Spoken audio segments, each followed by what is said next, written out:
ಸ್ನೇಹಿತರೆ ನಮಸ್ತೆ. ತುಂಬ ಖುಷಿ ಆಗ್ತಿದೆ ಇವತ್ತು. ಯಾಕಂತ ಹೇಳ್ಬಿಡ್ತೀನಿ ನೋಡಿ, ಇದೇ ಮೊದಲನೇ ಬಾರಿಗೆ ನಮ್ಮ ಊರಲ್ಲಿ ಮಳೆ ಬಂತು. ಸೊ ಅದ್ರ ಜೊತೆ ಇನ್ನೊಂದು ಖುಷಿ ಏನಪ್ಪ ಅಂತಂದರೆ, ಇವತ್ತು ನಮ್ಮ ಆಶ್ರಮದಲ್ಲಿ ನಾನ್ ವೆಜ್ ಊಟ ಯಾರು ಮಾಡಿಸಿತ್ತಂತ ಅಂದರೆ ಮೋಸಿನ್ ಅಂತ ಹೇಳಿ ಒಬ್ರು ಲೇಡೀಸ್ ಮಾಡಿಸಿರ್ತಾರೆ.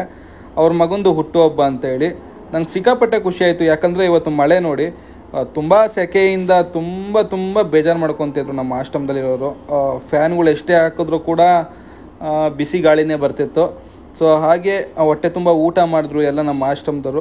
ಇನ್ನೊಂದು ವಿಚಾರ ಏನಪ್ಪ ಅಂತಂದರೆ, ಈ ಮೋಸಿನ್ ಅನ್ನೋರು ಬ್ಯೂಟಿಷಿಯನ್ ಆಗಿರ್ತಾರೆ.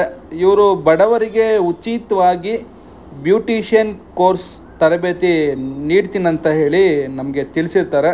ಸೊ ಯಾರಿಗಾದರೂ ಇಂಟ್ರೆಸ್ಟ್ ಇದ್ದರೆ ದಯವಿಟ್ಟು ಇವ್ರು ನಮ್ಮ ಸಂಪರ್ಕಿಸಿ. ಇವ್ರದ್ದು ಇನ್ಸ್ಟಾಗ್ರಾಮ್ ಐಡಿನ ನಾನು ಮೆನ್ಷನ್ ಮಾಡಿರ್ತೀನಿ. ಹಾಗೆ ಅಯ್ಯನ್ರವರಿಗೆ ನಮ್ಮ ಆಶ್ರಮದ ಕಡೆಯಿಂದ ಹುಟ್ಟುಹಬ್ಬದ ಶುಭಾಶಯಗಳು. ದೇವ್ರು ನಿಮಗೆ ಆರೋಗ್ಯ ಐಶ್ವರ್ಯ ಕೊಟ್ಟು ಒಳ್ಳೇದು ಮಾಡಲಿ. ಇದೇ ರೀತಿ ಪ್ರತಿ ವರ್ಷವೂ ನಿಮ್ಮ ಹುಟ್ಟುಹಬ್ಬಕ್ಕೆ ಹಸಿದವ್ರಿಗೆ ಅನ್ನ ಹಾಕಿ ಎಲ್ರಿಗೂ ಒಳ್ಳೆಯದಾಗಲಿ.